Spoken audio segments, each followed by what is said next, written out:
Magandang araw mga kabayan. Magkakaroon po tayo ngayon ng Globe SIM card registration tutorial. So, ito na po. So, punta muna tayo sa ating website. So, Globe po tayo, no?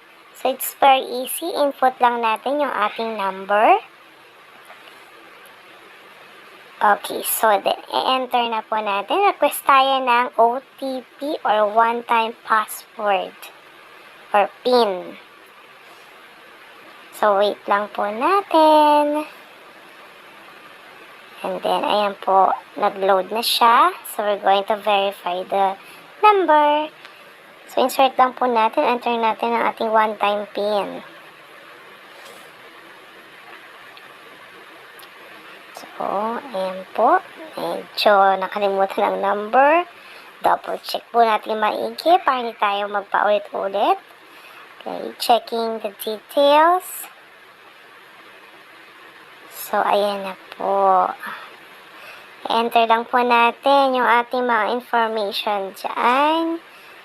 Yung ating first name. And followed by, syempre, sunod po natin ating middle name. Yung ating pong last name or surname.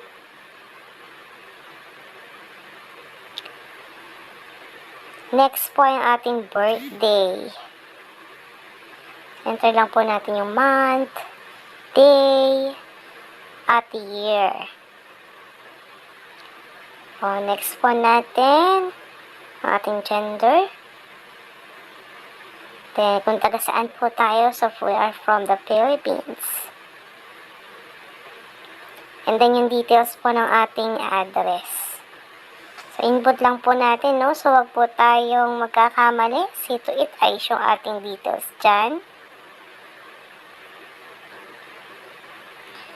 Okay, house number, street po natin. So, yung village, kung wala naman po, doon, proceed na po tayo sa next. And then, we have province. Taga Bulacan po tayo. And San Miguel. Ang ating city po. Enter na po natin ang ating city. And syempre po ang ating zip code and ang ating barangay. So, double check po natin yung mga area. So, hindi po siya magpo-proceed kapag may kulang tayong details. So, ayan po. Lagay po natin ating barangay. Yun. So, ayan na po. Next po tayo.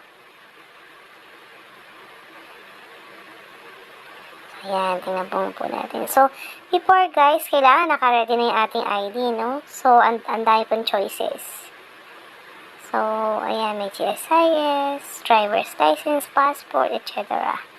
So, ang pinili ko po ay driver's license. So, dati may picture na po kayo niyan. And then, kailangan naka-hold na po kayo ng picture, ay naka-hold kayo ng ID nyo rather. And then, ayan, may selfie po tayo. Dapat po, naka-ready na siya before po kayo mag-start. And then, enter po natin ang number ng ating driver's license. Then, after po nyan, mag-upload po tayo ng ating ID. So, dapat may picture na po tayo, ha? So, ayan. Okay, next. Upload, take a photo. So, may selfie po tayo na hawak natin yung ating ID. So, ayan po. I-check lang po natin yan. Then, proceed tayo. Submit na natin.